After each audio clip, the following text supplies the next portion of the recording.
Hi, everyone, and welcome in for the Sun Devil Source podcast presented by Jones Auto Centers. We're here live from Rack Scottsdale. I'm Gabby Chernoff. That's Chris Cartman. All of ASU's big athletic sports are getting into the full swing of things, so we're very busy from a coverage standpoint, and there's definitely a lot to be following as the fall gets going, and October is kind of just a month where everything gets kick-started. So we have, of course, a bye-week football review, some of the priorities that Kenny Dillingham and the Sun Devils were focusing on there. Hockey just opened up its weekend, got swept against number 5 Penn State. Now they are number 4.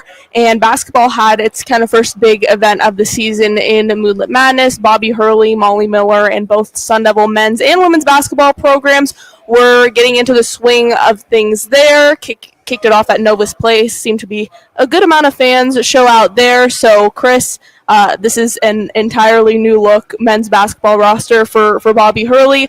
Only one returning player, but everybody is eligible. You were there at Moonlit Madness. What were the vibes like? What can you tell us about this program?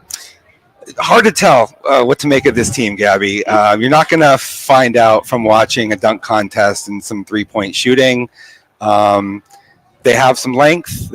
Some of these new players that they brought in have good size, frames. That's not really a surprise. They've taken advantage of new roles that allow professional players from overseas who are maybe not making as much money as they want or having the type of opportunity that they would like to come play in the States in college. A lot of teams are taking advantage of this. Bobby Hurley only has one returning player to his roster, Trevor Best. A year ago, he wasn't even in college. He was a mid-year enrollee, graduated in December, arrived on campus in January. He was on the outskirts of ASU's rotation. I think a lot of people know that Bobby Hurley lost most of his roster to transfer to other schools. This has been a regular issue that he's dealt with over the last few years. They went to a really big international approach. They added several players from Europe, a couple guys from Africa who are centers. The one that looks most promising is Mor Masampa Diop, and he's a 7'1" guy who can handle the ball, athletic. He's got a little bit of a skill upside that I think is better than what a lot of freshmen coming in from overseas would typically look like. But he's also wiry built, and he's not somebody that has that physical edge to him that you're going to see from a lot of the bigs in the Big 12. And then ASU added Mo Odom, who's probably their highest profile player. He was one of the top 3 assists players in Division I last year at Pepperdine.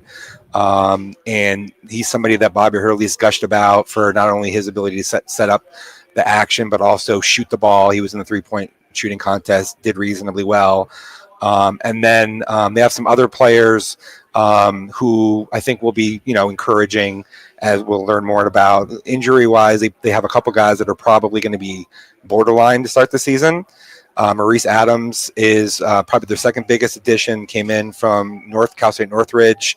He was like a second or third team all-conference player, and he's got a foot injury that he's dealing with. So he wasn't participating in the Moonlit Madness, and he seems like he might be able to be back for the start of the season. That's almost exactly a month away now, Gabby.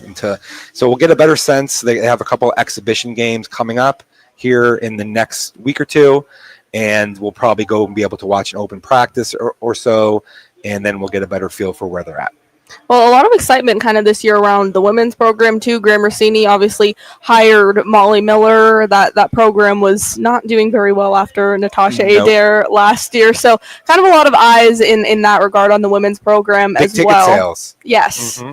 And similarly to Bobby Hurley and Sun Devil basketball, Greg Powers and ASU hockey had a very new-look roster, which debuted and was wrapping up its first game just as Moonlit Madness was finishing up on Friday, the 3rd of October.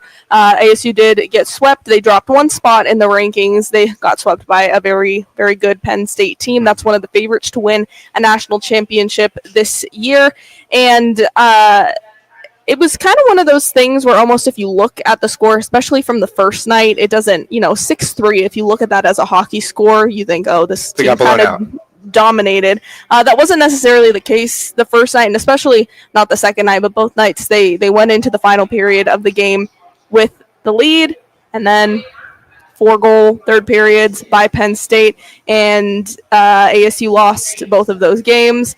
On the second night, especially Anthony Dowd, he's a third-year ASU defenseman. He took an elbowing penalty that was reviewed actually for a major call in the final few minutes of the third period, and that's gave Penn State the go-ahead goal. Gavin McKenna, consensus #1 overall pick in next year's NHL draft, scores the game winner. College hockey world goes crazy, so I'm sure Connor Hasley, that will kind of be haunting him. He was the one who let in Gavin McKenna's first goal. Not that it was his fault, but it always kind of sucks for a goalie when you're the first one to kind of let something in that regard, Chris. But Greg Powers with a big call to his veteran players after what happened this weekend. That's a disappointing first series for ASU when you have the lead in both third periods and you let that get away. Remember, it was against Colorado College where ASU gave up the 4 goals in the third period last year. And when you look at it, Gabby, that was probably a team that was 1 win away, maybe 2 wins at the most away from being included in the NCAA tournament. And when you have an opportunity to close out a team like Penn State, which was in the Frozen Four last year, and one of the best teams probably in the country this year, with 75% of its production returning. You mentioned Gavin McKenna. He went there obviously because he felt like they had a chance to make a splash nationally, play in a prominent atmosphere. ASU's fans the students were chanting overrated at him throughout the game, and he got the last laugh, and then he hit him with the forks down and tapped the glass on him, and that's not what you want. You mentioned the costly penalty. And Greg Powers called it stupid. He said it's inexcusable. For people who aren't like big hockey fans, when you get a penalty like that, that's not even around the puck, not related to. I mean, it was around the puck, but not related to any trying to prevent a goal or anything along those lines. You just can't have that. You can't put yourself a man down in the final couple minutes of a game where you're tied and you have a chance to beat a number 5 opponent. That's like a tie game late in the fourth quarter and a defensive guy gets an unsportsmanlike penalty. That's going to go over quite poorly. And especially somebody who's returning, you mentioned Greg Powers calling up on his leaders to kind of rise to these occasions. Somebody who was a part of the team last year understands how close that they were to being able to get to the promised land and play in that NCAA tournament. They haven't been in there in however many years, like 8 or 9 years or something like that, right? And so they couldn't get it done, and now they're going to have to hope that won't have knock-on impact on their season moving forward. And the only way that they can do that is by getting a lot better and doing really well in the NCHC. Yeah, about 6 years ago was the first and only time they qualified. Yes, they qualified for the NCAA tournament. But it kind of, after the first night even, 3 goals, all 3 of ASU's goals from night 1 were scored by newcomers. And Greg Powers said in his press conference after that day, we need our veteran players to step up. We heard from the captain, Kyle Smolin, as well. He said we have to be able and be willing to put ourselves in those positions before we ask some of the younger guys and some of the newer guys to go and do that. And it kind of looked like, that was going to be the case on Saturday. Bennett Schmidt, Kyle Smolin's co-captain, and then Cruz Lucius, an assistant captain and a second-year Sun Devil now, scored both of ASU's goals. And then a veteran player is the one who goes and takes the penalty that leads to the game-winning goal. So that's definitely the kind of storyline going into this weekend. Power said after the game on Saturday, our veteran players are going to need to be able to close out games, look in the mirror, and figure it out pretty fast, or they're not going to be able. We're not going to put them in big moments in games like that. But I wouldn't have wanted to be in the locker room after that. No. After that one on Saturday, because they had a rough start last season at the outset. They won their first game, then they lost or tied the next 5 games. I think they were 1-4-1 maybe at the outset of the season. And so they were chasing from behind the rest of the season, trying to get back on top in the pairwise and in the rankings in a way that would allow their second place standing in the NCHC to reflect. And Greg Powers you could tell he was frustrated because he thought that he had a top 10 caliber team by the end of the year, and yet they missed the postseason by a hair. And now you have all these players that were, a half dozen key guys on your team who were a part of that experience, and they're not making the most of the opportunity. So it's like a deja vu all over again situation. And they're going to have to start winning some games here, piling them up, including against some ranked teams, to feel better about where they're at when they get into the meat of their schedule. Yeah, and even after Saturday, he said, I feel like we have a top 10 team. And if you were watching these games this weekend, Penn State didn't, there was about a 9-spot difference in the rankings.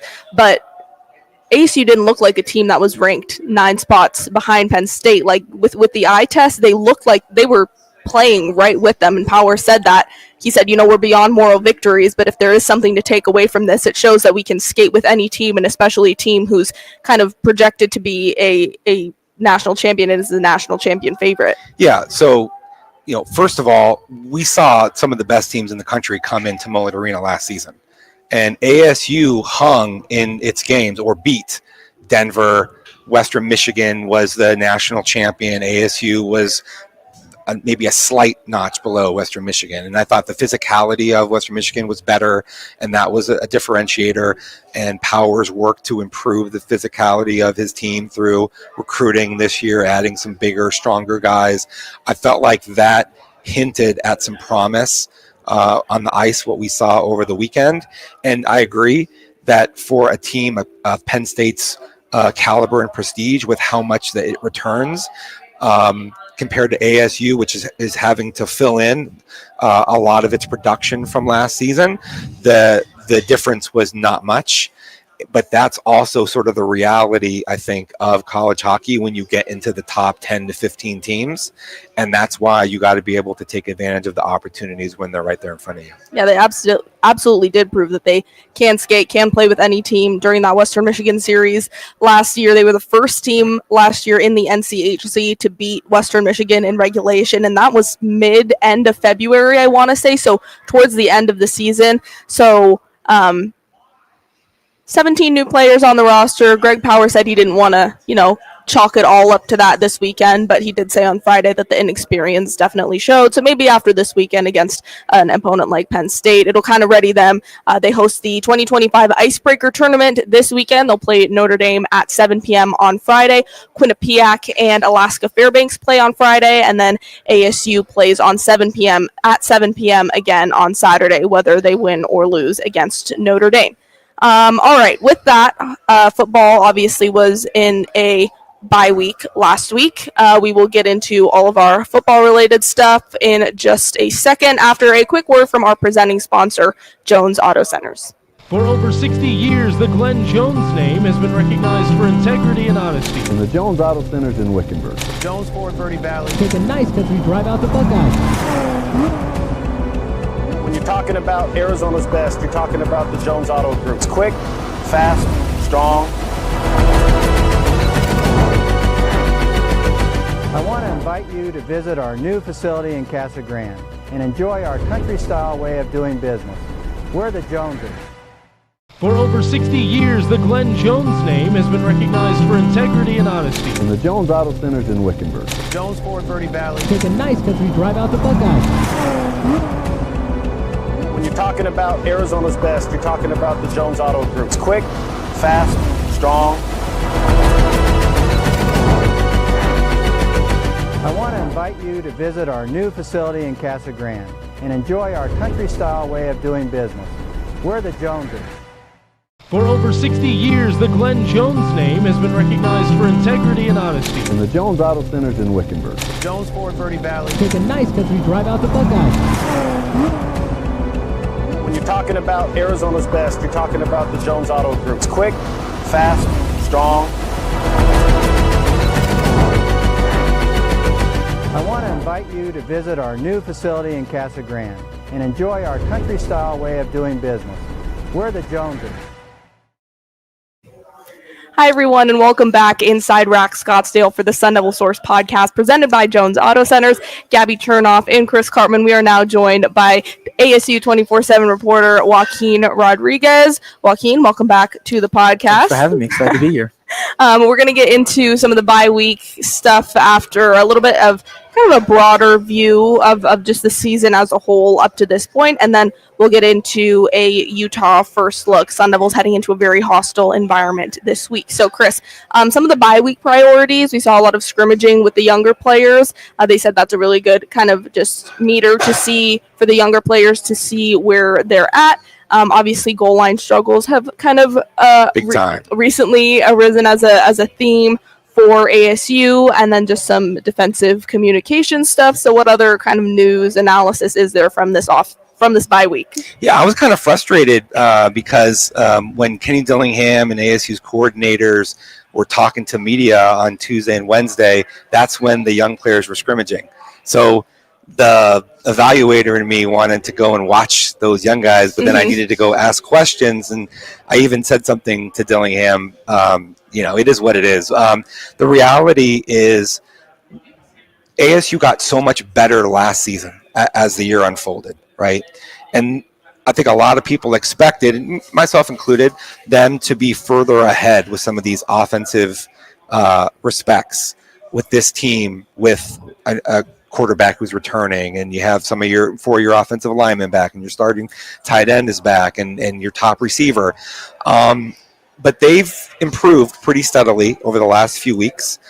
Sam Levitt's play has gotten noticeably better, I would say. I think settling in, Marcus Arroyo understanding what they're trying to accomplish with the offense, but their short yardage and their short red zone area, especially goal line offense, has been mediocre, to be kind.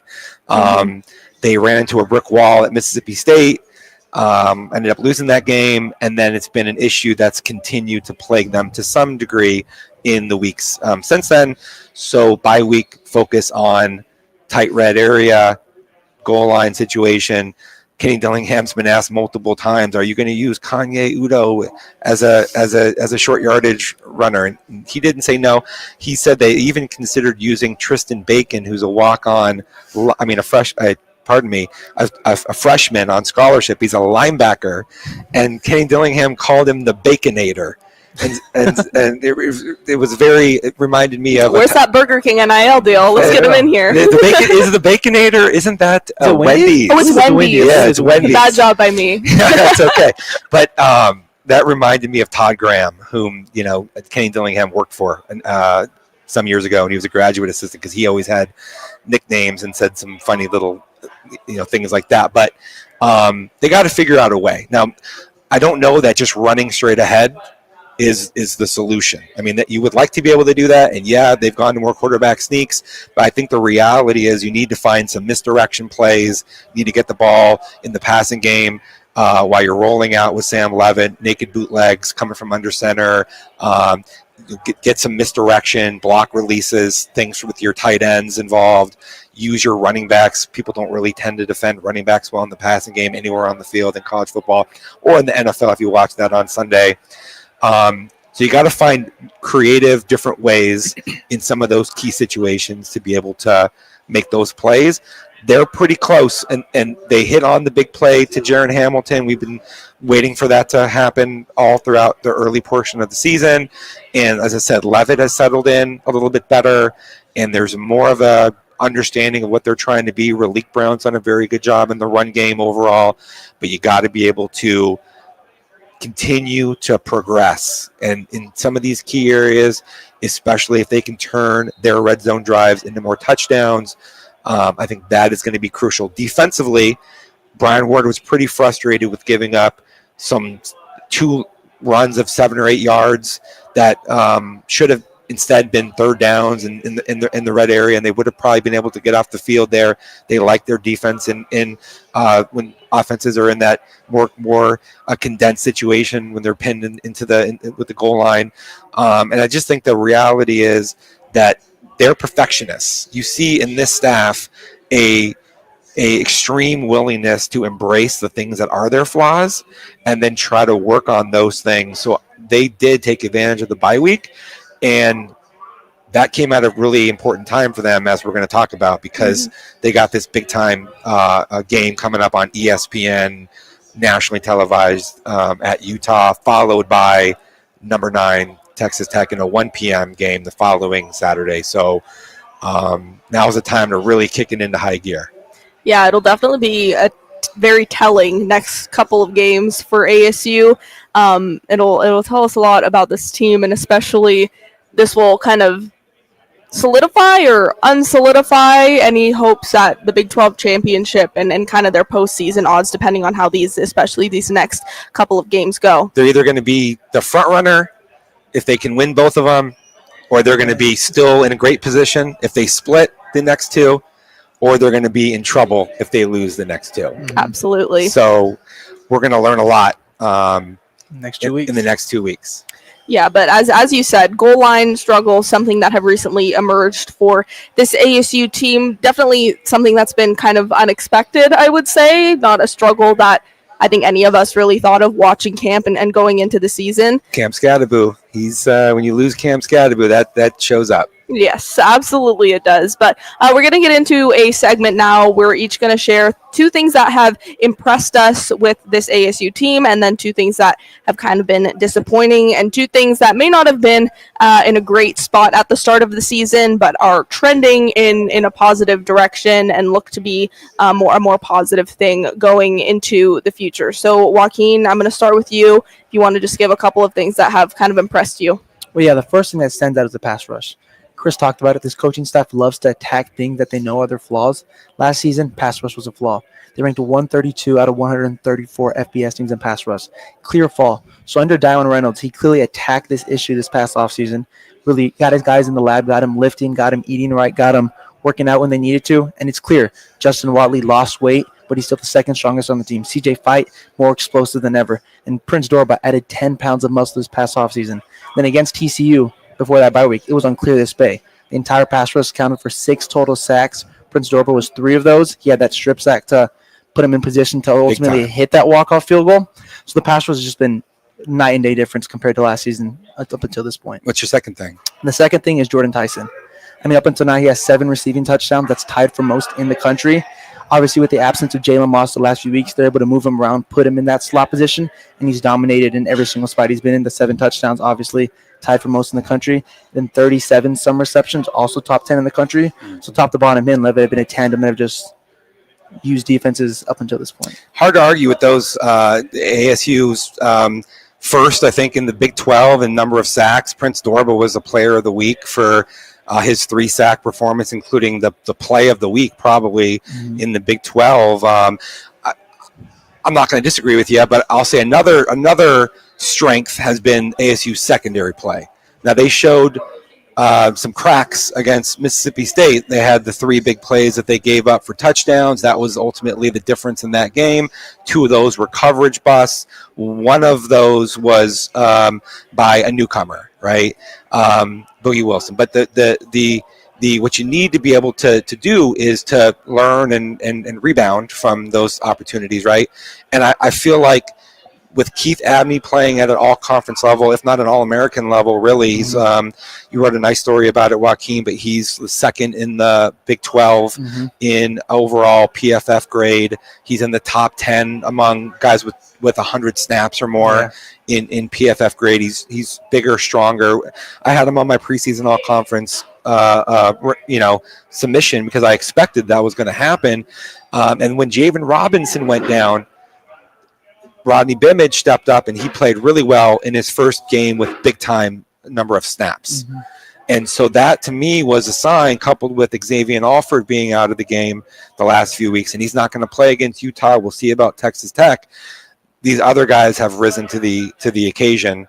And I'm even going to include Kendrick Breedlove, who had the catastrophic at the end of the game against Mississippi State, but he's played really well, and Ghost Rousers played well with his opportunities, and teams have been trying to put those guys into some conflict situations, and they haven't been able to exploit them. Baylor and TCU, 2 very good offenses, so that to me is a high point. And then I would just say that even though Jesus Gomez missed a couple of field goals last week, he's won Big 12 Special Teams Player of the Week twice already, and he's hit 2 game winners already. And in an era and in a season in which there's so much parity, as Kenny Dillingham talked about in his weekly press conference today, where You have so many of these games that come down to the end. They're one-score games. ASU won a record number of one-score games last year, right? And that was what propelled the team into the Big 12 championship. You're going to have to be able to do that again.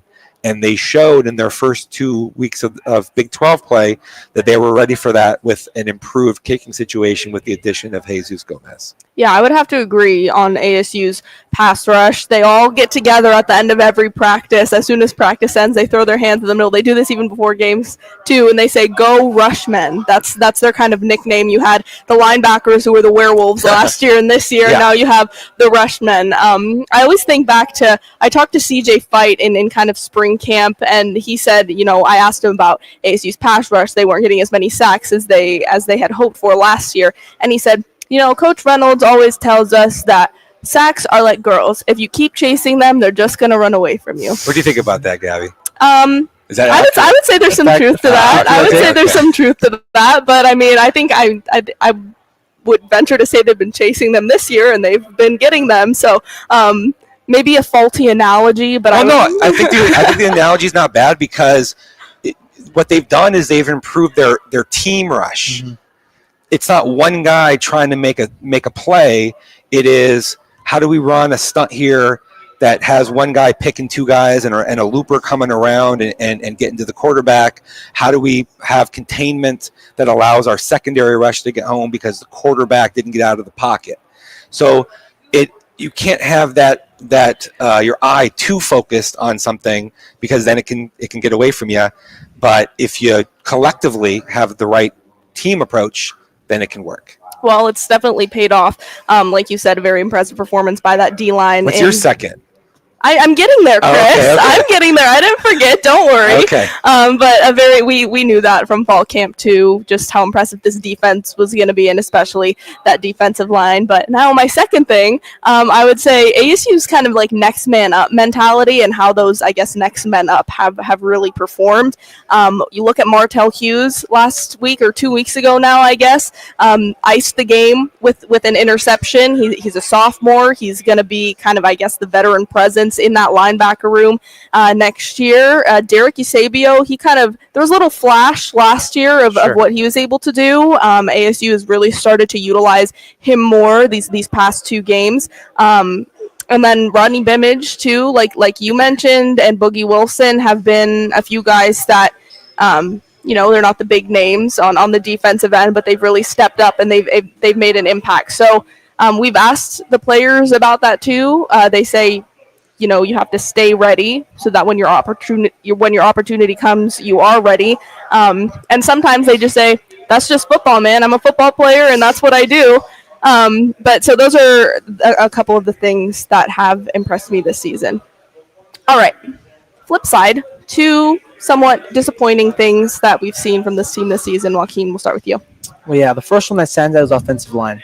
I think from the outside looking in, you see 4 returning starters. Obviously, they lose an all-conference setting lead, but you're like, okay, they can kind of keep that same consistency going.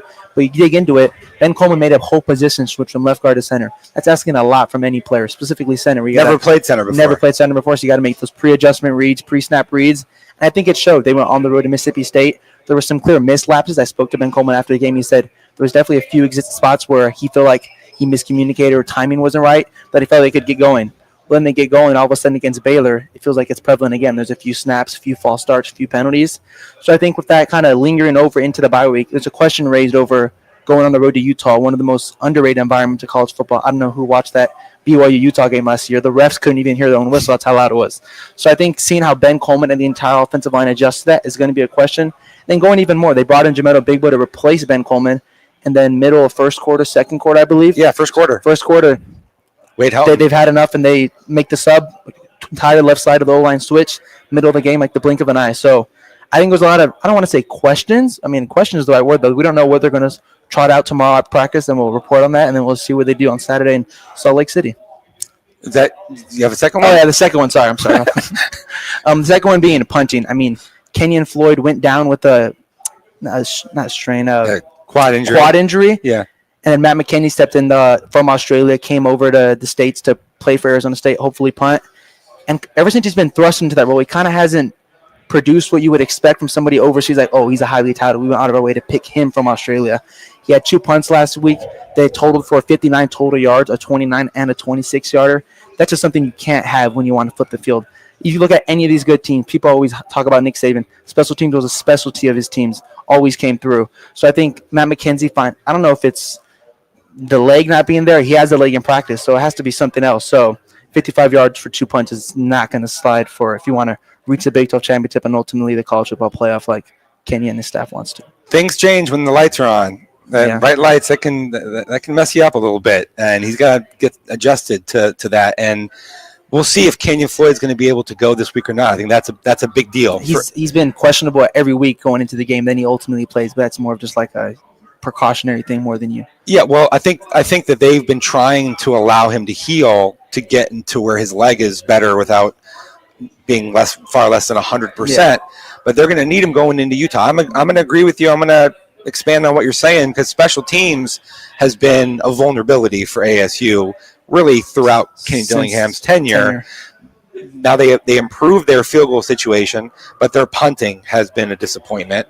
And Raleek Brown, they tried to give him an opportunity as a punt returner, and he just was not comfortable enough fielding the ball, so much so that ultimately they had to pull him, and they put somebody in who's not going to be nearly as dynamic as a returner, but at least you can't give up those yards. And this is going to matter so much in a game against Utah because you have a good chance for it to be a lower scoring game where field position matters really greatly. And moving the ball on offense is no given in that type of an environment. So what you need to be able to do is create longer fields for your opponent and try to win the field position game. And the punting that we've seen from ASU with the punt return, that hasn't been good enough. ASU's kickoffs haven't been good enough. So they have to get better in this third phase to be able to be more productive, right? And then the other thing that I would say is that it's not a major disappointment, but they're giving up too many sacks. Like, to build upon what you said, they've given up 12 up to this point. It's tied for second most in the Big 12, only 2 shy of the most. Right, and Sam Levitt is quite a mobile quarterback who's able to avoid sacks. Now, part of it is sometimes he's got to get rid of the ball more quickly. Can't hold it, take negatives. But part of it is they've had just some lapses where there's been quick pressure where there shouldn't be, that's prevented them from having some big shot opportunities down the field. And again, against Utah, you can't have those things happen because going backward hurts your field position game. Whereas not having those negative plays gets you into more manageable situations, more of an opportunity to move the chains. This is a extreme value per drive type of an opponent that you're playing at. Utah, ASU's got to be better on special teams and got to be very good protecting against a physically imposing Utah defensive front.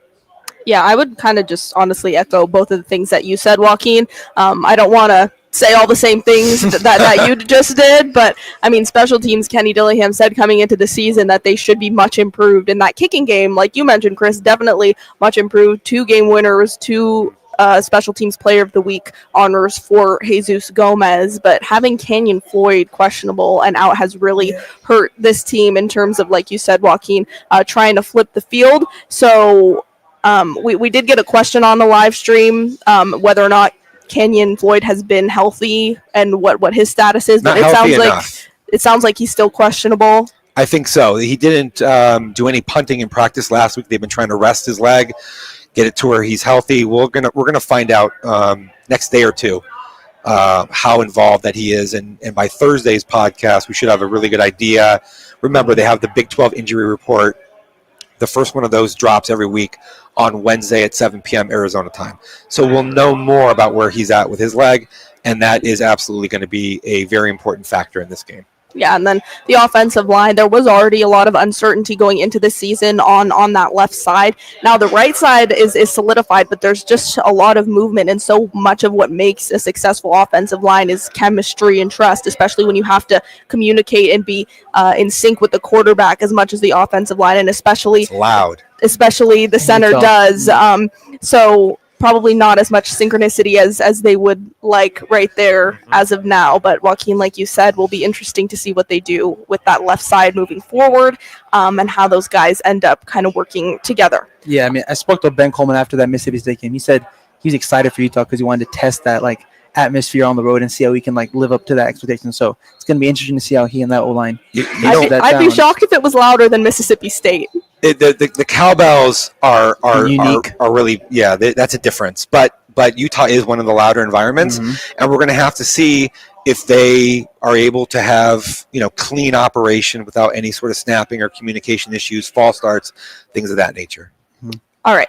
With that, two positive trending things. There were some things that were of concern. We know the first two games of the season, NAU, Mississippi State, and even bleeding over into Texas State a little bit. There were some things that had fans kind of like, oh my gosh. I feel like it's a little easier for a fan to kind of look at something and be worried about it than to look at like a little positive thing and be like, oh, this is trending positively. Sure. But as far as those, I guess, negative things that obviously they want to try to work on, what are two of those things that you guys have seen throughout practices and identified that they have improved on or are working to improve? Yeah, well, when I prepared for this question, my idea was health. But then I dig deep, I was like, it's really just Jalen Moss. I mean, without Jalen Moss, they've had to ultimately, they gave Derek Usable that increased role, but up until last game, they were strictly 12 personnel, one running back, two tight end, Right. And it was simply a matter of we don't have the personnel to come out in 10 or 11 personnel.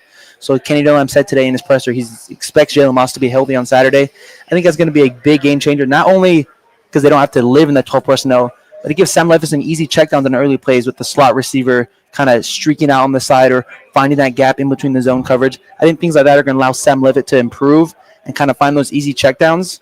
And that kind of ties into my second point of Sam Levitt. Feels like entering the season, he had those Heisman expectations, the 10th best odds according to BetMGM to win the Heisman, all this pressure on his shoulders. Then he comes out and doesn't lay an egg by any means, but doesn't live up to the expectations either. He went to Mississippi State. That offense was struggling to even get going in the first half. They come out in the second half, but it's the run game that gets them going, not the offensive passing. So it's like, well, is Sam Levitt the one stepping up to the table? And then you go into last game. Most receptions, 27, I believe, and just shy of 300 with 291 passing yards, both the highest marks of the season. That's not why I think it's his best performance. I think the way he read progressions, went through his progressions, went through his reads, took the easy checkdowns.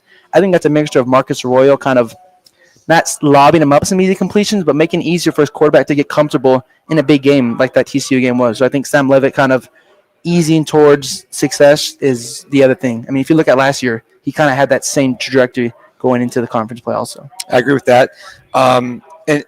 That would be one of my 2 points, but I would say that the familiarity that Marcus Arroyo is increasing on a week-to-week basis with his personnel and his understanding of where Sam Levitt is at with his game and being able to build the play sheet and then call plays around what he thinks that ASU is prepared to execute. I think that's been a very positive trend for them.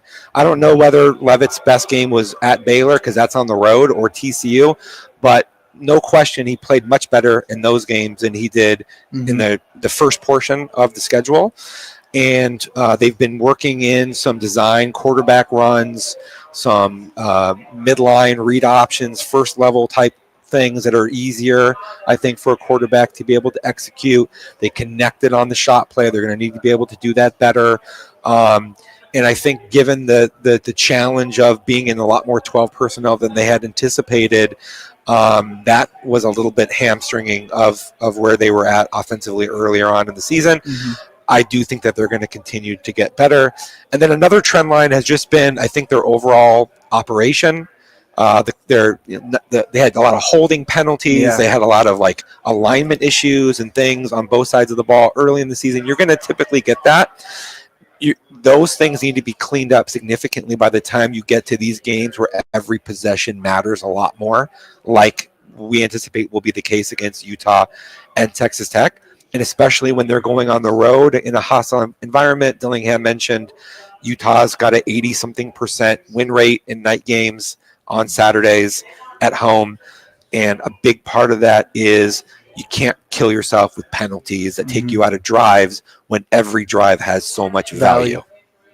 Yeah, I think my first one that I would say is just how they've kind of distributed receptions as they've gone to, like you said, get more familiar, get more comfortable with their offense. That really open dialogue between Kenny Dillingham, Marcus Arroyo, and Kenny Dillingham, Marcus Arroyo, and Sam Levitt of everything that kind of works for him, what he sees, and kind of what works for him has really allowed him to open up the passing game. I know it was a concern the first couple weeks of he's only targeting Jordan Tyson, and you mentioned in a couple of our post game shows that he's missing wide open receivers in the field because his eyes, it's like he's just like a magnet right to Jordan Tyson wherever he is on the field. It was like his safety net. But like I mentioned earlier, Derek Eusebio has been getting worked in there. Hines Ward wanted Jaron Hamilton to make explosive plays, get a little bit more familiar with the playbook. We saw that in ASU's last game. Shimon Mateer has been getting a few more receptions after he performed well in the blocking game the first couple of weeks. Cameron Harpel was less than 5 yards away from a touchdown in ASU's last game as well. So it's been good Malik to McClain too. Malik McClain as well. There you go. Goes to show I'm forgetting some names because there's just so many that have kind of opened up, so many more options for Sam Levitt that have opened up. He looks a little bit more comfortable in getting into a little bit more of a rhythm. Kenny Dillingham said he struggled with that after that Mississippi State game. He looks a lot more comfortable now, and there have been some instances as of late where you watch and you still see he's kind of missing open receivers on the field, especially at that Baylor game was the most recent instance of it. But he just looks a lot more comfortable, and he looks like he trusts a lot more of his receivers now when he's scanning the field. My second one that I'm now forgetting, and I had it in my head. Progression, an area of development that's going well, Gabby. Yes. Okay, I got it. Sorry. Their goal line and their red zone offense. Kenny Dillingham made this analogy, and I thought it was kind of funny. He said after ASU's last game, at Baylor we were able to score. We weren't really able to do anything from the 20 inside, and then last week it was from the 5 in. Right. So I mean, I guess you're kind of progressing Shrinking closer and area. over. You're kind of inching in closer to the red zone or to the end zone. But yeah, I think that's kind of progressing nicely for ASU, and with how prevalent of an issue it is, I think that's definitely been something that's at the forefront of Kenny Dillingham and his staff's minds as far as getting that where it needs to be. And I think a lot of that will come with Sam Levitt continuing to feel comfortable and get more comfortable with his receiving options. I also think Jalen Moss coming back could have a factor in that. Yeah, Jalen Moss, when I watched his film at Fresno State, he's a slippery, smart slot receiver. Mm-hmm. And you need a guy like that in these short yardage situations where you have those highly leveraged in and out breaking routes and the ability to kind of get in between zones, settle in, understand where you need to kind of end up. And you need to get that chemistry with your quarterback to be able to maximize that. So I don't know if that's going to be there right out of the gate, but at least now that's an option that they really didn't have from somebody who's had a lot of production playing FBS football previously. Or if the opposing defense even has to worry about in the red zone. It's kind of just there you go. 12 personnel to go down the middle. Yes. All right. Well, those are kind of I think that was a good segment to kind of just broadly analyze the season, explore some of the common themes and how they're developing. So we have a Utah first look coming up. But Chris, you recently sat down with ASU offensive line commit Cortavius Tisby. So we have that interview now that you did a couple days ago, and we will be back shortly after. He's at South Oak Cliff High School, super prominent powerhouse in Texas, 5A football, right? Yes. Dallas resident. How are you doing today, Cortavius? Trying to make it, sir. Good day. Yeah, absolutely, man. So let's talk about your high school experience, right? Played for a team that won a state championship 2 years ago. You transferred in before last season. You guys lost in the state championship last year. What did you guys learn from that experience, and how has that helped propel you into this year? It's taught us to focus more when it comes to like those big games. We always got to stay level-headed and know what type of teams we're playing, and to make sure that the game is important on all ends of the side. It doesn't matter if it's on offense, defense, special teams. It doesn't matter. The game is important. Yeah. Did that make you hungrier going through that type of an experience, and how'd that make you feel about just football and what you're trying to accomplish in football? That was probably one of my worst football experiences ever. That left a bitter taste in my mouth. Yeah, but that's the fuel that propels you to accomplish what's next, right? At the end of the Yes, day. sir. Got to give me one at the end of the day. Yeah. So how did your team compare this year? Like what you've lost, what you've gained, where maybe you're better, and how has the first half of your season gone? Well, I can't say that really because as a team, we kept like at least like 14 starters on offense and defense. So we're basically really the same team. We're just a little bit more hungry and a more balanced team. I should say that too, because we can hit you in the passing game. We're not just a predominantly running school anymore, and we're going to show that this year. Wow. So more balanced, more experience, 14 starters back. You guys won the state championship last year. Seems like you guys got a chance to get back there this year. What's it going to take for you guys to accomplish that and actually win it this time? Hard work and focus. We need to focus on every game, even in the district. We need to keep practicing like we're still going against those North Shores, Duncanvilles. It's just going to get to a point to where if we keep practicing like how we are, it's just gonna all click in. We're gonna get what we need to. Okay, and let's talk about your game personally now. How would you describe yourself as a player, and what's your evolution been like over the last couple of years? I'm a leader. My evolution is way better than I was when like in 2-3 years. This change has showed me a lot about myself. It showed me a lot what I can do with like everything. Is big eye opener.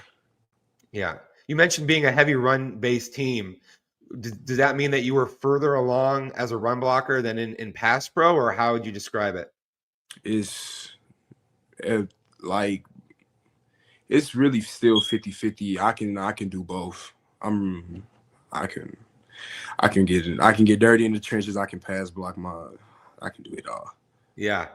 What about just your physical development? Where are you at in that journey, like with your weight and your strength and what you're trying to accomplish here in the next before you get to ASU or even when you're like a freshman at ASU?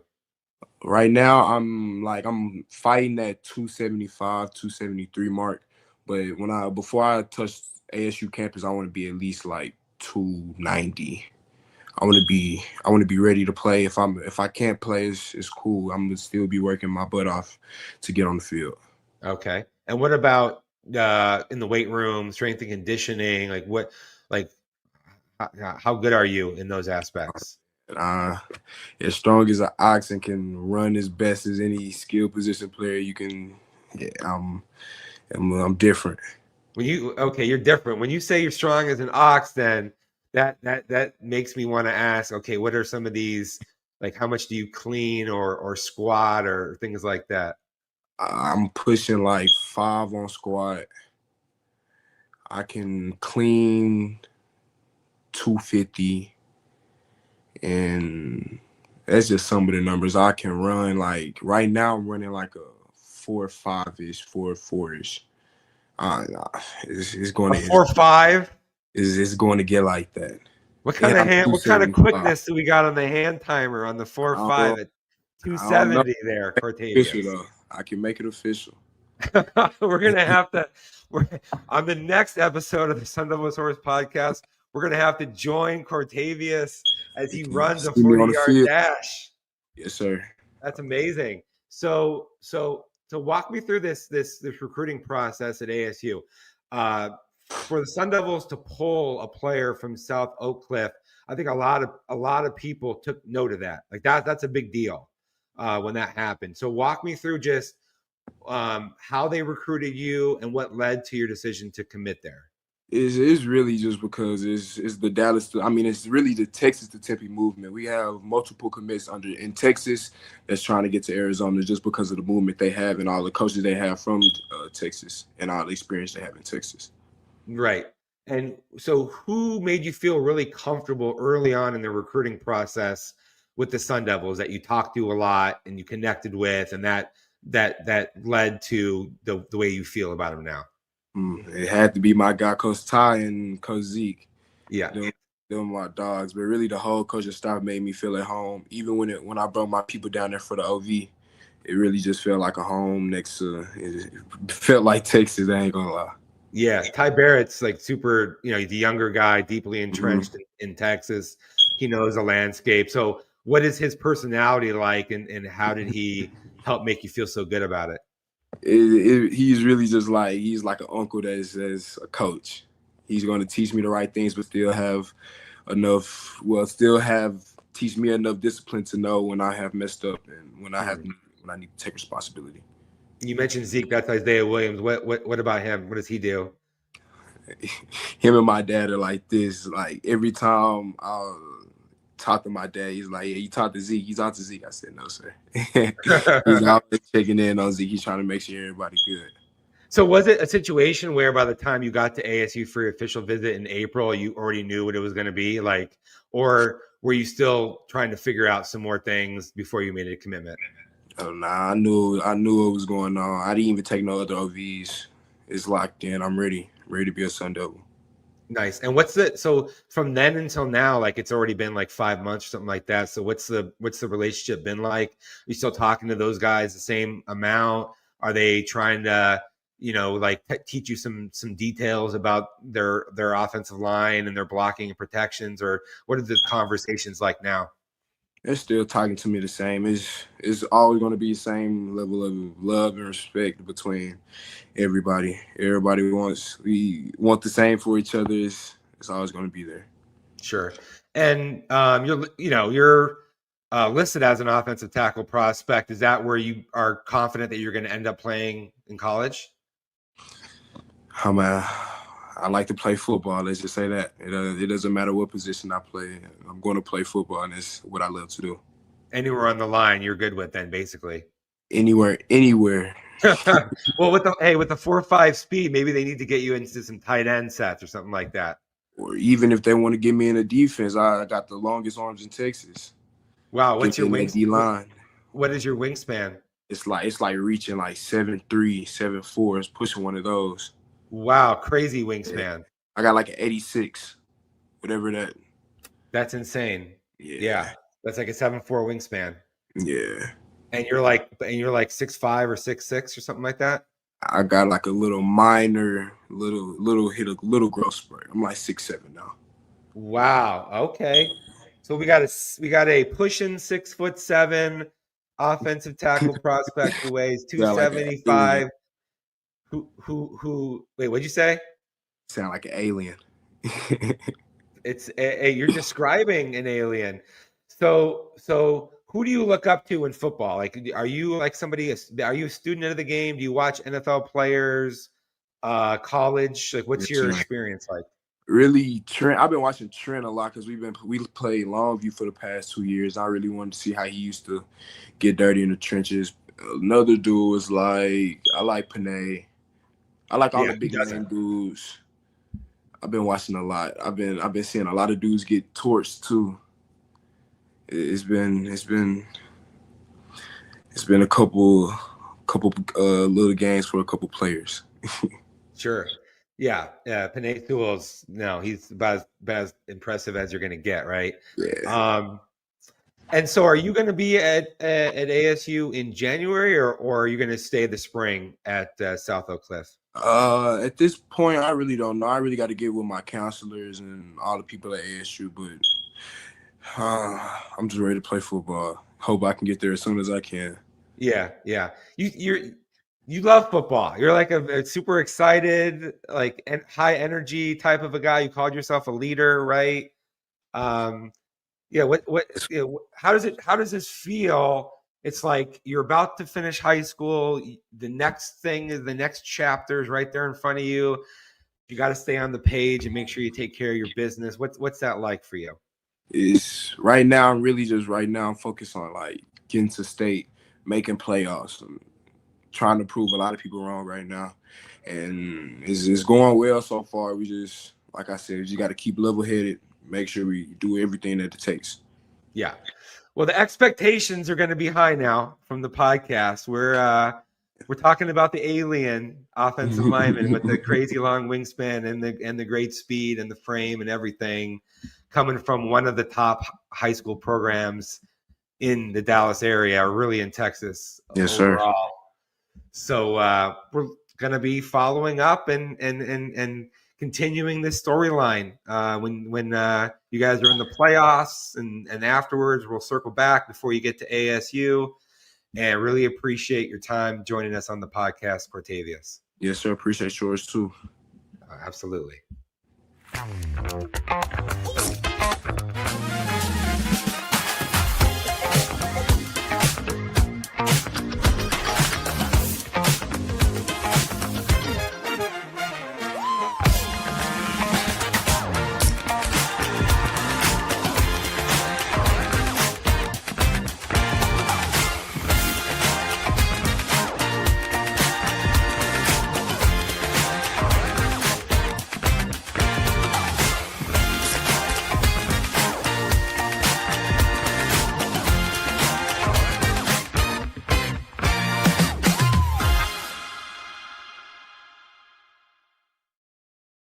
Welcome back to the Sun Devil Source podcast presented by Jones Auto Centers. Gabby Chernoff, Chris Cartman, and Joaquin Rodriguez. You just heard a quick word from one of our other sponsors, drinkonthesly.com. Chris, we love our partnership with them. I have become a regular Sly drinker now. I have a couple of cans in my car that I should probably throw away because they are empty and I'm out of cup holders. But People get a special deal. We get a special deal now. So people who want to use the QR code that you're seeing there on the screen get 20% off, which is pretty cool. We've actually sold a pretty fair amount of drinkonthesly.com. People have been excited to try it out. Really great. 3 different types of vibes. You know, they got the chill, they got the boost, and then they got the sleep, which has a little melatonin component. No caffeine, no sugar, no carb problem, no fat. So formulated with health in mind to help satisfy the type of vibe that you're going for.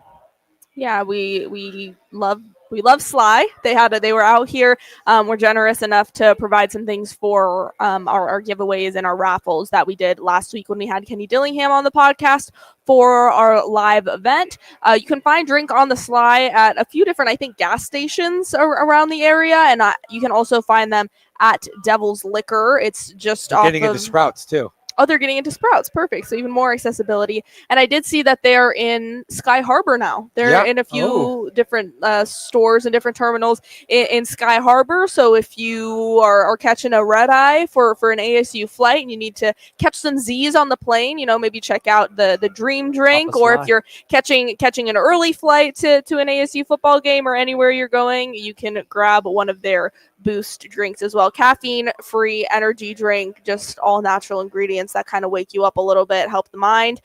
We do also want to thank, of course, Devil's Liquor and El Bandito Yankee Tequila for their sponsorship, and Devil's Vodka. All 3 of these beverages that you have seen on your screen are available for purchase at Devil's Liquor in Tempe. It's just off of Apache and McClintock is the other cross street, right? Yeah, tons of apartment complexes. I've popped in there myself. They have all of the products that are sponsoring us for the podcast. So you can go they have Sly, Devil's Vodka. If you're going to have a well vodka, why are you not having Devil's Vodka, right? Especially on game day. There you go. El Bandito Tequila. And at Rack Scottsdale, they have drink specials that blend together Sly and Devil's Vodka and some other special ingredients. So try to come down to Rack. This is a great place to hang out, watch football.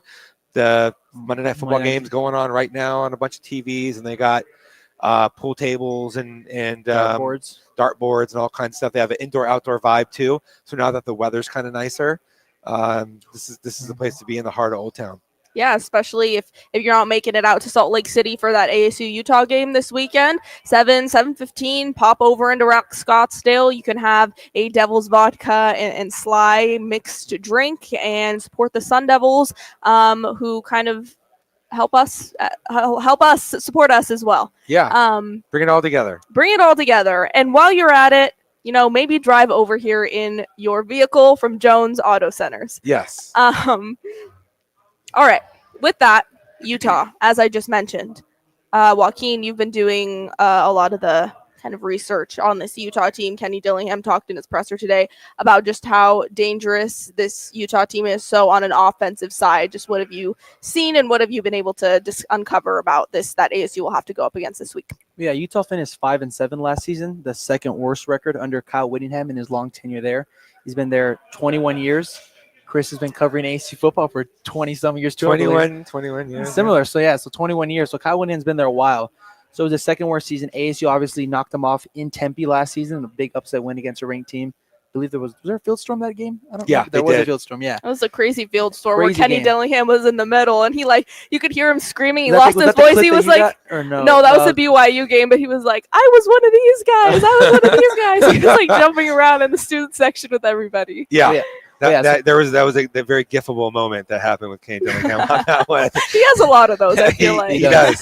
All right, so going into this season, they're currently 4-1. The one loss to Texas Tech, who is now the top 10 team in the nation.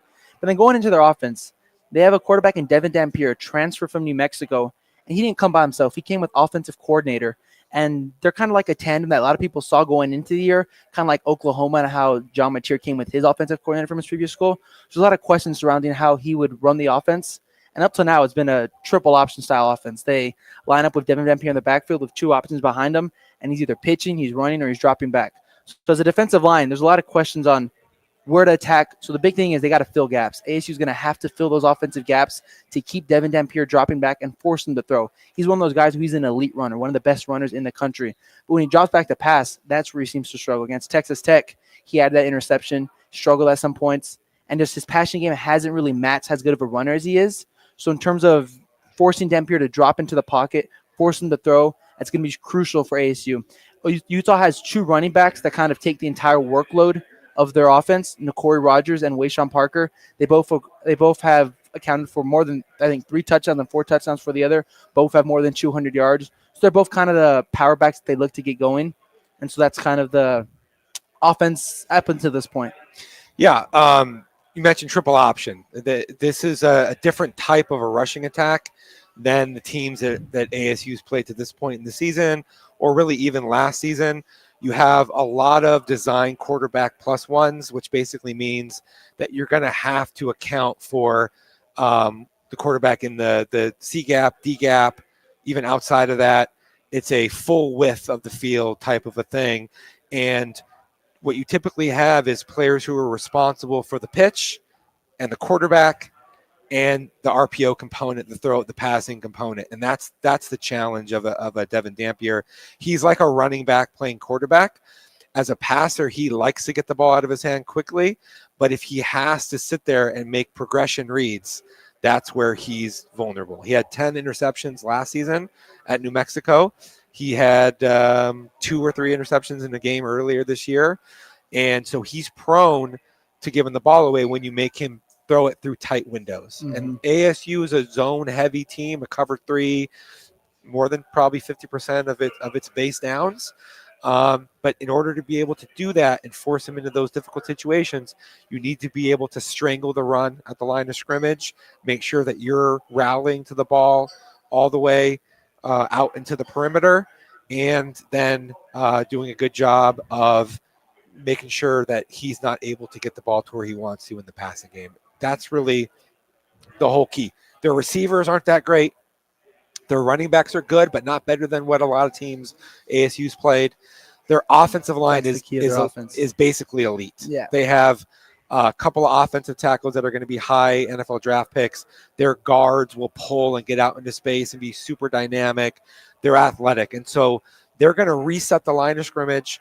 This is going to be, I've been saying this is a bare knuckle brawl type of a game in the trenches where you're going to see extreme amounts of physicality.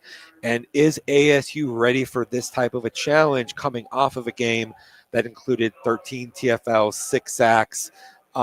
It seems like you got a week to prepare, to be healthier, to have your body feeling better. And this is going to be a war. Well, on going Saturday. into that, those tackles, Spencer Fano, he's a shoo-in to be a top 10 pick. And going into more to Devin Dampier, he's an Arizona native, went to Saguaro High School, played under current tight end coach Jason Mons. Yeah. So Kenny kind of talked about the today at presser, how like, is Jason Mons giving me any advice on how to guard him? It's like, he's good at everything. There's nothing you can do to stop him. So it's kind of interesting to see how they're going to approach that into this week.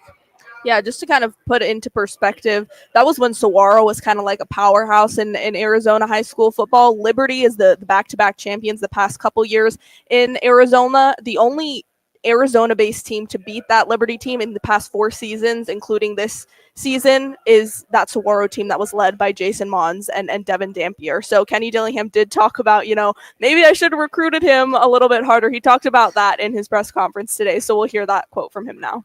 Yeah, he's a phenomenal player. I mean, I definitely should have recruited him harder, to be honest. I mean, he's definitely proved me wrong. I always thought he was a really good player, but how productive he's been in college football, I mean, super impressed by him. Completion percentage out the roof, his ability to extend plays.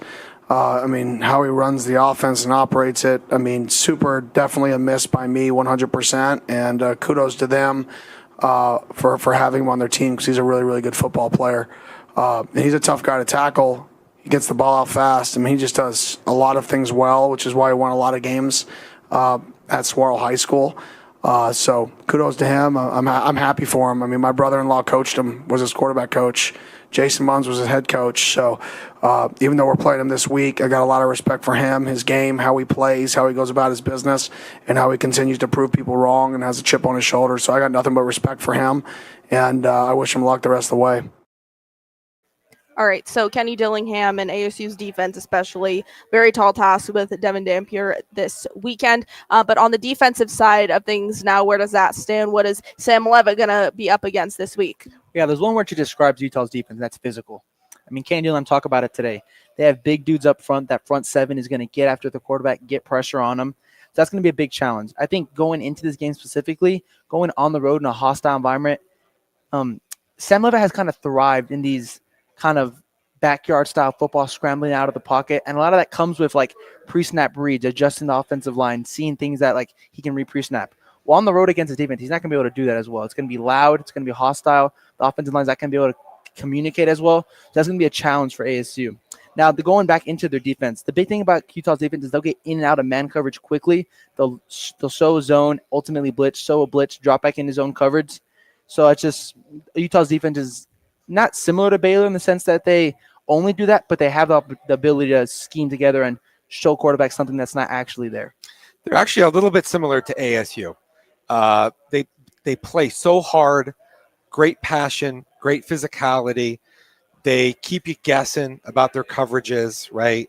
Usually a lot of teams that play heavy zone, you can kind of figure that out pre-snap. But Utah does a great job of disguising its coverages with its eyes and with its post-snap rotations. And so Sam Levitt, he's going to have to learn the pictures quickly as they develop with the ball being snapped. That's very difficult to do because when Utah's in man, extremely physical, playing press and bump coverages on the perimeter, they do not let receivers get into routes, and they do not allow teams to get comfortable. And then when they get into some passing down situations, 3rd and long, 2nd and long, they will bring a lot of aggressive pressures, and they do it with creative stunts, twist actions, where they figure out how to get loopers and runners coming in free at the quarterback. And ASU historically has struggled to run or pass the ball against some of these Utah teams that have been very physical at the point of attack. This is going to be a huge test, probably the biggest one yet, even bigger than Mississippi State, bigger than Baylor, in my opinion, for Sam Levitt and ASU's offense. Going to have balance between Raleek Brown or Kyson Brown, whatever you're doing in the run game. Have to get some explosive plays because you're not going to be able on a per play basis to move the ball as well as against some other teams that ASU's played on its schedule.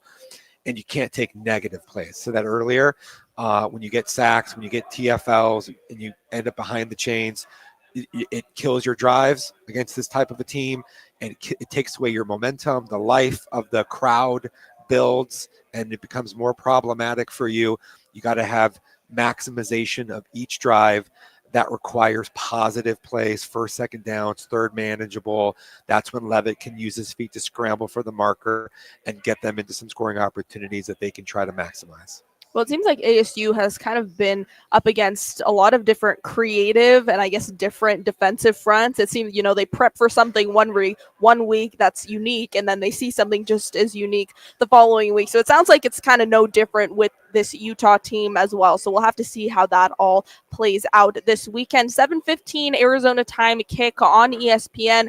U2 will be there as well as Jacob Brooks. I wish Jacob especially good luck with his ears. I know when I was on the field at Mississippi State, my ears were definitely ringing a little bit after the game, but no cowbell, so hopefully he'll be okay. Super tight sidelines also at Utah. That makes it really difficult to change ends for the people on the field. Ooh. So Brooks had a tall task. Yep. Brooks, and he will sprint down those sidelines. Like I was never much of an athlete. That's why I do this instead.